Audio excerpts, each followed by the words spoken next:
Supporters of Siddiqui picketed outside the courthouse before the trial started, protesting the neuroscientist treatment while in custody. Go by the book, the values of this country. Not be afraid of that some guy is a terrorist, some guy is Al-Qaeda, some guy is a Taliban. His time is over. Bush is over. Aafia Siddiqui, 37, yelled at jurors during the first day of her trial, saying she had been held in a secret prison. And she was thrown out of a courtroom after disrupting the testimony of one of the witnesses. She is undergoing trial for grabbing a US officer's rifle while she was detained in questioning in July 2008 in Afghanistan. None of them were hurt.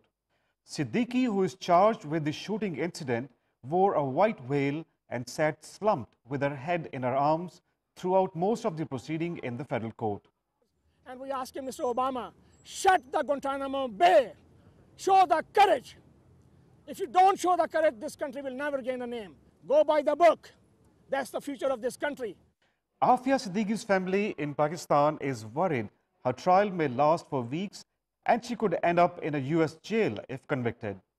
But what could be more worrying for the US administration is the bad publicity the trial and then a possible conviction may entail in Pakistan, where anti-American sentiments are already running high.